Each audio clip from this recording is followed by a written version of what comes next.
ኢትዮጵያ ውስጥ የሚካሄደው እገታ የውጭ ሀገር ወንበዴዎችን ሳይቀር እየሳበ መምጣቱ ተሰማ።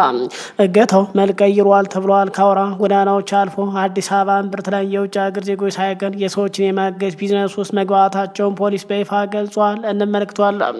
በሌላ በኩል በአማራ ክልል ፍጹም ተቃራኒ ወታደራዊ መግለጫዎች ወጥተዋል። መንግስት የ230 ፋኖች መደምሰስ ያበስር፣ የፋኖ ደግሞ በመቶ የሚቆጠር የመከላከያ አባላት ከነ ሙሉ ትጥቃቸው ፋኖን መቀላቀላቸው በይፋ ገልጿል። ይባለበት ጀነራሉ በጋራ ተጣምረው መንግስትን ለመጣል ላሰቡ ኃይሎች እድል መስጠት አያስፈልግም ሲሉ ክተት አውጇል። እንመለከተዋለን። ከውጭ በአጎራባች ኬንያ ምን አዲስ ነገር አለ? ናይሮቢ በፖሊስ ተቆልፋለች። ወጣቱ ዳግም ወደ አደባባይ ወጥቷል። በኢትዮጵያና በምስራቅ አፍሪካ ቀጠና የተሰሙትን እነዚህ እጅግ አሳቢና ያልተሰሙ ዝርዝር መረጃዎችን አሁን ይዘላችሁ ቀርበናል። መረጃውን ላይክ፣ ሸር ማድረግ እስከ መጨረሻው አብራችሁን ቆዩ። ሰላም ጤና ይስጥልን። ዛሬ በአገር ውስጥና በአገራዊ ጸጥታ ጉዳይ ዙሪያ የወጡ እጅግ ሚዛናዊ ያልተሰሙ መረጃዎችን በዝርዝር እንመረምራለን። እስከ ፕሮግራም ፍጻሜ አብረን እንቆይ። ዛሬ በሀገሪቱ የተለያዩ አካባቢዎች እየታዩ ስላሉ የእገታ ወንጀሎች በጉዳዩ ዙሪያ ስለሚነሱ የፖለቲካ ትችቶችና ከሰሞኑ በአዲስ አበባ ከተማ የውጭ ሀገር ዜጎች ጭምር እየተሳተፉ መሆኑን በይፋ ገልጿል።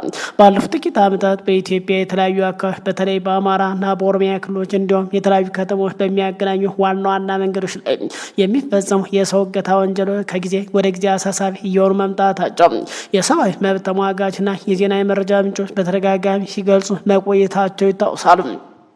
የተለያዩ ማህበራዊ ሚዲያና የፖለቲካ ተቾች እንደሚያመላክቱት ከአዲስ አበባ ወደ ባህር ዳር፣ ጎንደር፣ አዳማና ሌሎች አካባቢ በሚጓዝ የህዝብ ማመላለሻ ተሽከርካሪ ላይ የሚፈጸም እገታ በዜጎች የዕለት ተዕለት እንቅስቃሴና በኢኮኖሚ ላይ ከባድ ተጽዕኖ አሳርፈዋል ብሏል። በቅርቡ በኦሮሚያ ክልል ዶሮ በተባለ አካባቢ እንዲሁም በአርሲ ዞንና በምዕራብ ሸዋ መስመሮች ላይ መንገደኞች እየታገቱ ታጣቂዎች በሚሊዮን የሚቆጠር የገንዘብ ጥያቄ ማቅረባቸው ነው። ጉዳዩ በህብረተሰቡ ዘንድ ሰፊ ስጋትና ቅሬታ መፍጠሩ ይታወቃል። በጉዳዩ ዙሪያ የሚነሱ የፖለቲካ ትችቶች መንግስት የህግ የበላይነት የማስከበር ኃላፊነቱን በአግባቡ እንዲወጣ በተደጋጋሚ ሲወተውቱ ይስተዋላል። ይህ በእንዲህ እንዳለ የእገታ ወንጀል መልክ እየቀየረ መምጣቱ የሚያሳይ አዲስ ክስተት በአዲስ አበባ ከተማ ተመዝግቧል። የአዲስ አበባ ፖሊስ ትናንት በሰጠው ይፋዊ መግለጫ ለጉብኝት ወደ ኢትዮጵያ የመጡ የውጭ ሀገር ዜጎች በመያዣነት በመጠቀም ከፍተኛ ገንዘብ የጠየቁ 3 የፓኪስታን ዜግነት ያላቸው ተጠርጣሪዎች በቁጥጥር ስር መዋሉን አስታውቋል።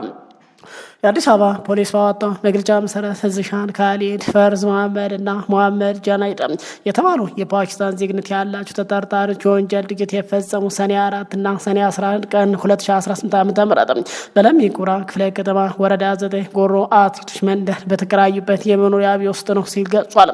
ተጠርጣሪ የህንድና የባንግላዴሽ ዜግነት ያላቸው ግለሰቦች በመያዣነት በመጠቀም ተበዳዮችን በገመድ በማሰርና በፕላስተር በማፈን ከ15 እስከ 30 ሚሊዮን ብር በመጠየቅ ጥቃት ማድረሳቸው ፖሊስ መግለጹ ይታወሳል። በተጨማሪ ሰኔ 11 ቀን ወደ ኢትዮጵያ ለጉብኝት የገቡ 4 የህንድ ዜጎችን በማሰርና በመደብደብ ከ15 እስከ 25 ሺህ የህንድ ሩፒ እንዳስልኮ ሲያስገድዱ እንደነበር ተበዳይ ለፖሊስ ቃላቸውን ሰጥቷል። የወንጀል መፈጸም መረጃ የደረሰው የለሚ ኩራ ክፍለ ከተማ ፖሊስም ዋና መምሪያ ተገቢውን የፍርድ ቤት መያዣና የማጭበርበሪያ ትዕዛዝ በማውጣት ባከናወነው ፈጣን ኦፕሬሽን ተጠርጣሪዎች ለወንጀል ድርጊት ሲጠቀሙበት ከነበረው ቢላዋ፣ ገመድ፣ ፕላስተርና ከተለያዩ የውጭ ሀገር ገንዘቦች ጋር በቁጥጥር ስር አውያለሁ ብሏል። የአዲስ አበባ ፖሊስ ዋና ጠቅላይ መምሪያ የአካባቢ ነዋሪ ተጠርጣሪዎች እንዲያዙ መረጃ መስጠት ላደረጉት ቀና ትብብር ምስጋና ያቀረበ ሲሆን ህብረተሰቡ በማንኛውም ጊዜ አጠራጣሪ ጉዳይ ሲያጋጥም ፈጣን መረጃ ለፖሊስ መስጠት እንዳለበት መልእክት አስተላልፏል። ይህ የወንጀል ክስተት በሀገር ውስጥ የሚስተዋለው የእገታ ድርጊት የውጭ ሀገር ወንጀለኞችን ጭምር ወደ ሀገር ውስጥ እየሳበ ስለመሆናቸው እንደ ማሳያም ተወስዷል። የፖለቲካና የጸጥታ ተንታኝ እንደሚጠቁሙት የኢትዮጵያ መንግስት በተለያዩ የሀገሪቱ ክፍሎች የቱሪስት መዳረሻዎችን በመገንባት የውጭ ሀገር ጎብኚዎችና ባለሀብቶችን ለመሳብ ሰፊ ጥረት እያደረገ ይገኛል። ይሁን እንጂ በሀገሪቱ የውስጥ መንገዶች ላይ የሚታዩ የጸጥታ መናጋትና አሁን ደግሞ በዋና ከተማ አዲስ አበባ ሳይቀርም በውጭ ዜጎች ላይ የተፈጸመው የእገታ ሙከራ ሀገሪቱ በዓለም አቀፍ ማህበረሰብ ዘንድ ያላትን መልካም ስምና የቱሪዝም እንቅስቃሴ ሊጎዳ እንደሚችል ገልጸዋል። በመሆኑ መንግስት የዜጎችን ብቻ ሳይሆን የውጭ ሀገር ዜጎች ደህንነት በአስተማማኝ ሁኔታ ለመጠበቅ የጸጥታ መዋቅር ማጠናከር እንዳለበት ያሳስባሉ። በተለይ አግቶ ገንዘብ የመቀበል ሂደት የውጭ ሀገራት ዜጎች ሳይቀር በማሳተፍ አዲስ አበባ እምብርት ላይ በስፋት መጀመሩ ከፍተኛ ስጋት ደቅኗል ተብሏል። መንግስት ከ200 በላይ የፋኖ ኃይል መደምሰስ በገለጸበት ሰዓት በወሎ ብቻ ከ400 በላይ የመንግስት ኃይሎች ከነሙሉ ትጥቃቸው ፋኖን መቀላቀላቸው ተገለጸ። ዛሬ በአማራ ክልል እየተካሄደ ስላለ ወታደራዊ እንቅስቃሴ የመከላከያ ሰራዊትና የአማራ ፋኖ ያወጣቸው ተቃራኒ መግለጫዎች እንዲሁም የጦር ኃይሎች ጠቅላይ ኤታማዦር ሹም ወታደራዊ አማካሪ ጀነራል አለምሸት ደግፌ በቀጠናዊና ሀገራዊ ደህንነት ዙሪያ ያስተላለፉት ቁልፍ መልእክት እያነጋገረ ቀጥሏል። በመጀመሪያው የምናገኘው መረጃ የፌድ መከላከያ ሰራዊት በሰሞኑ ወታደራዊ ዘመቻ ዙሪያ ያወጣው መግለጫ ሲሆን የምስራቅ እዝ ኮር አዛዥ በጎጃምና በደቡብ ጎንደር ዞኖች ባደረጉት የህግ ማስከበር ኦፕሬሽን 230 የታጠቁ ኃይሎች መደምሰሳቸውን አስታውቋል። እዙ ባወጣው አዲስ የስምሪት እቅድ መሰረት ከሰኔ 10 እስከ ሰኔ 16 ቀን 2018 ዓ.ም በሰሜን ጎጃም፣ በምዕራብ ጎጃም፣ በአዊ ብሔረሰብ አስተዳደርና በደቡብ ጎንደር ዞኖች ባደረገው ፍተሻና መንጠራ ከፍተኛ ቁጥር ያላቸው ታጣቂ መደምሰሱን ማቁሰሉንና መማረኩን በይፋ ገልጿል። በዚህ ስምሪት በርካታ የውስጥ አባላት በቁጥጥር ስር መዋላቸውና እጃቸውን የሰጡ እንደሚገኝበት ጠቅሷል። በተለይ ደግሞ በመከላከያ ውስጥ ሆነው ሳይቀር መከላከያ የሚወጉ ኃይሎች ተገኝተዋል። በዚህ የ7 ቀናት ኦፕሬሽን ወቅት እንደ ቢኬም፣ መትረየስ፣ የኬም ክላሽንኮቭ፣ የቃታ መሳሪያ፣ ሽጉጥ፣ የዲሽቃ አፈሙዝና በርካታ ተኳሽ ጥይቶች እንዲሁም የተለያዩ የጦር መሳሪያና የውጊያ ቁሳቁስ በቁጥጥር ስር አውያለሁ ብሏል።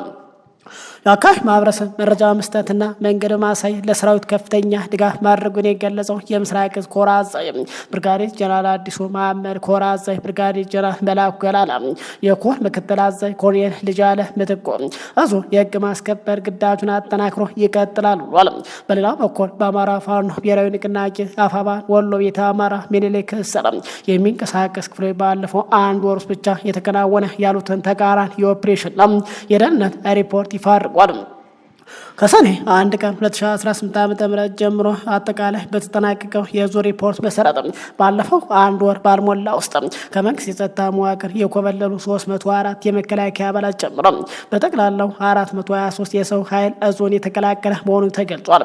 በተጨማሪም 299 የተለያየ ክላሽንኮቭ አይነቶች፣ 10 ጆዴ ክላሽ፣ 7 ስናይፐር፣ 3 ስናይቶ፣ 1 ብሬንና 1 M14 በድምሮ 322 የቡድንና የነፍስ ወከፍ መሳሪያ ወዳዙ ገቢ ተደርጓል ሲል ገልጿል። ሪፖርቱ አክሎ ከ28,000 በላይ ልዩ ልዩ ተተኳሽ ጥይቶች፣ 327 የእጅ ቦምቦችና የተለያዩ የመገናኛ ሬዲዮ በስር በሚገኘው 102ኛ ኮር፣ 303ኛ አሳምነው ኮር፣ 105ኛ ኮርና ሌሎች ክፍሎች ገቢ መደረጋቸውን ዘርዝሯል። የፋኖ አመራር ይህን የወታደራዊ አቅም መጨመር የመንግስት መዋቅር መዳከም ማሳያ ነው በማድረግ በሌሎች የሰራዊት አባላት ወደ እነሱ እንዲቀላቀሉ ጥሪ አቅርቧል። ወታደራዊ መግለጫዎች በዚህ መልኩ በቀጠሉበት ወቅት የኢፌዴሪ ጦር ኃይል ጠቅላይ ኤታማዦር ሹም ወታደራዊ አማካሪና የተኩስ አማካሪ አጠቃላይ አመራር ኃላፊ ጀነራል አለምሸት ደግፌ በኢትዮጵያ ብሔራዊ መከላከያ ኮሌጅ ዓመታዊ ደህንነት ኮንፈረንስ ላይ ተገኝተው ወሳኝ መልእክት አስተላልፈዋል ተብሏል። ጀነራል አለምሸት በንግግራቸው ዓላማችን ከነጠላ ሌላ ሀያል ወደ ብዙ ዋልታ ሽግግር ሂደት ላይ መሆኗን ገልጸው ይህ በምስራቅ አፍሪካ ቀጠና ላይ ውስብስብ የጸጥታና የደህንነት ሁኔታ ማስከተሉን ጠቁሟል። አገሪቱ ከብሔራዊ ጥቅሟ አኳያ የነን ሁኔታ ለማመጣጠን ዘመኑን የዋጀ ጠንካራ መከላከያ ሰራዊት እየገነባች ነው ሲሉ ገልጸዋል። ጀነራሉ አክለው ከተለያዩ የውጭና የውስጥ ኃይሎች ጋር በመተባበር በሀገሪቱ ደህንነት ላይ ስጋት ለመፍጠር ለሚንቀሳቀሱ አካላት መከላከያ ሰራዊት ምንም አይነት እድል እንደማይሰጥና የተለመደውን የጀግነት ገድል ለመፈጸም ሙሉ ወታደራዊ ዝግጁ ሆኖ እየጠበቀ ነው ሲሉ ገልጸዋል። የኢፌዴሪ የጦር ኃይል ጠቅላይ ኤታማዦር ሹም ወታደራዊ አማካሪና የተኩስ አመራር ኃላፊ ጀነራል አለምሸት ደግፌ አያይዘው የኢትዮጵያ ብሔራዊ መከላከያ ኮሌጅ ዓመታዊ ብሔራዊ ደህንነት ኮንፈረንስ ያካሄደ ባስተላለፉት ቁልፍ መልእክት የጥፋት እንጂ የዓላማ አንድነት የሌላቸው ኃይሎች የኢትዮጵያ ዳግም ስጋት እንዲሆን እድል ፈጽሞ አንሰጥም በማለት ገልጸዋል። ጀነራሉ በሰጡት መረጃ መሰረት በተለይ ራሳቸውን ጽምዶ በማለት ከዚህ በፊት ሊግባቡ የማይችሉ ኃይሎች በጋራ እየመጡ መሆናቸውን ገልጸው ይሁን እንጂ ለእነዚህ ኃይሎች ተገቢ ምላሽ ለመስጠት ተዘጋጅተን እየጠበቅን ነው ሲሉ ክተት አውጀዋል። ከውጭ ከጎረቤታችን ኬንያ ዛሬ ሐሙስ በኬንያ ዋና ከተማ ናይሮቢና በተለያዩ ከተሞች ሊካሄድ የታቀደው ሀገር አቀፍ የተቃውሞ ሰልፍ ተቀጥሎ የሀገሪቱ የጸጥታ ኃይል ወደ ማዕከላዊ ናይሮቢ የሚወስዱ ዋና ዋና መንገዶች በከፊልና ሙሉ በሙሉ ዘግተናል ብለዋል። ኬንያውያን ወጣቶች ዛሬ ሐሙስ ሀገር አቀፍ የተቃውሞ ሰልፍ የጠሩት ከሁለት ዓመታት በፊት በጎርጎሮሳውያን ሰኔ 2024 የተካሄደው መጠነ ሰፊ የጸረ መንግስት ተቃውሞ ለመዘከር ነው ተብሏል። ወቅቱን መለስ ብለን ስናስታውሰው በሰኔ 24 የቀረበውን አወዛጋቢ የግብር ዕቅድ በመቃወም በሺ የሚቆጠር ኬንያውያን አደባባይ ወጥተው እንደነበር ይታወሳል። ያንን ህዝባዊ ተቃውሞ ተከትሎ የሀገሪቱ ምክር ቤት ረቂቅ ህጉን ሙሉ በሙሉ ውድቅ ማድረጉም ይታወሳል። ዛሬ የተቃውሞ ሰልፍ የጠሩት ወጣቶች ባለፈው ዓመት በተካሄደው ዝክርና በተለያዩ ሰልፎች ወቅት በፖሊስ የኃይል እርምጃ ህይወታቸው ያለፈው ከ80 በላይ ሰልፈኞች ፍትህ እንዲያገኙና ተጠያቂነት እንዲሰፍን እየጠየቁ ይገኛሉ። ከተገደሉት በተጨማሪ በርካታ ዜጎች ላይ የአካል ጉዳት መድረሱ ይታወቃል። ሰልፉ ከመጀመሩ አስቀድሞ የኬንያ የጸጥታ ኃይሎች በዋነኛ የከተማ ማዕከላት ላይ በስፋት ተሰማርተዋል። በተለይ በዋና ከተማዋ ናይሮቢ ማዕከላዊ የንግድ ቀጠና የሚወስድ መንገዶች በመዘጋታቸው የትራንስፖርት መስተጓጎል ፈጥሯል ተብሏል። በከተማዋ ከፍተኛ ፖሊስ ከተሰማራባቸው ዋና ዋና አውራ ጎዳናዎች መካከል የቲካ አውራ ጎዳና፣ የሞምባሳ ጎዳና፣ የናይሮቢ ናማንጋ አውራ ጎዳና፣ ኬንያታ ጎዳናና የዋያኬ ወይ መንገድ ይገኙበታል ተብሏል። ከተቃውሞ ሰልፍ ጥሪ ጋር ተያይዞ በናይሮቢ ብቻ ሳይሆን በሞምባሳና በማዕከላዊ ኬንያ ከተሞች የጸጥታ ጥበቃው ተጠናክሮ ቀጥሏል። የኬንያ ባለስልጣናት ተቃዋሚዎቹ ሰላማዊ እንዲሆኑና ከማንኛውም አይነት ነውጥ፣ ዝርፊያ እንዲሁም የንብረት ውድመት እንዲታቀቡ በጥብቅ አሳስበዋል። ፕሬዚዳንት ዊልያም ሩቶ ባለፈው ሳምንት ባደረጉት ንግግር ዜጎች የመቃወም ህገ መንግስታዊ መብት እንዳላቸው ገልጸው ነገር ግን ንብረት ለማውደምና ሁከት ለመፍጠር የሚንቀሳቀሱ አካላት መንግስት እንደማይታገስ አስታውቋል። የሀገሪቱን የፖለቲካ መሪዎች፣ የሲቪክ ማህበራትና የሰብአዊ መብት ተቋማት ራስን በዲሞክራሲያዊ መንገድ መግለጽ ህገ መንግስታዊ መብት መሆኑን በመጥቀስ ሰላማዊ ተቃውሞ እንደሚደግፉ ገልጸዋል።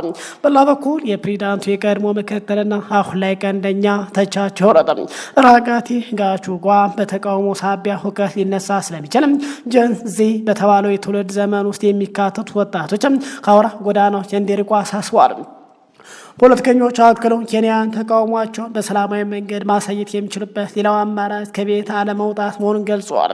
ፕሬዚዳንት ዊልያም ሩቶ ባለፈው ሳምንት በሰጡት መግለጫ ከ2017 እስከ 2025 ባሉት ዓመታት ከተቃውሞ ሰልፎች ጋር በተያያዘ ለደረሱ የሰብአዊ መብት ጥሰቶች ካሳ የሚሆን $15 ሚሊዮን መመደቡን ይፋ አድርገዋል።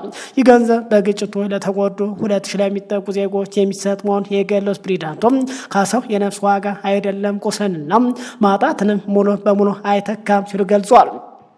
ይሁን እንጂ የመብት ተሟጋች የተመደበው ካሳ በቂ እንዳልሆነ በአከፋፈሉ ላይ ግልጽነት እንደሚጎለውና የተወሰነ ተጎጆች ያገለለ ነው በማለት ተቃውሟቸውን አሰምተዋል። በቀጣዩ ዓመት ሀገር አቀፍ ምርጫ የሚጠብቃቸው ፕሬዚዳንት ዊልያም ሩቶ በአሁኑ ወቅት ከፍተኛ ህዝባዊ ትችትና ተቃውሞ እያጋጠማቸው ይገኛል። ተቃዋሚዎቹ ፕሬዚዳንቱ ለህዝብ የገቡትን ቃል አልፈጸሙም የሚል ክስ የሚያቀርቡባቸው ቢሆንም ሩቶ ግን የሚሰነዘሩባቸው ትችቶች በሙሉ አስተባብረዋል። በቀጣይ ምርጫ በድጋሚ እንደሚወዳደሩ በይፋ አስታውቋል። ይሁን እንጂ ፕሬዚዳንቱ በተለይ ደግሞ ተቃውሞ ሰላማዊ ሆኖ እስከቀጠለ ድረስ ማንኛውም አካል ተቃውሞ ፈቅዷል። ታዲያ ይህንን ተከትሎ በርካታ ኢትዮጵያን ሀሳብ እየሰነዘሩ ይገኛሉ። ለመሆኑ በኢትዮጵያ ተቃውሞ ቢደረግ ምን ያህል ሰው በአንድ ቀን ይገደላል ወይም ይጠቃል በሚለው የተለያየ አስተያየት እየሰጡ ይገኛሉ። ታዲያ ፕሬዚዳንቱ በኬንያ ተቃውሞ ማድረግ ይቻላል ብለው ሲፈቅዱ፣ ይሁን እንጂ ተቃውሞ በሰላማዊ መንገድ አድርጎ የገንዘብ ሀብታችሁና ንብረታችሁን እንዳታወድሙ ሲሉ አስጠንቅቋል። በኢትዮጵያ ግን በእርግጥ መሪዎቹ ተቃውሞ ይፈቅዳሉ ወይስ ፈቅደው ያውቃሉ? በዚህ ጉዳይ ላይ የራሳችሁን አስተያየት እንድታጋሩ በአክብሮት ጋበዝን። ሰላም ለኢትዮጵያ ሀገራችን እያልን በዚሁ መረጃውን እናጠናቀናለን። በሌላ መረጃ እስክንገናኝ በያላችሁበት ሰላም ቆዩ።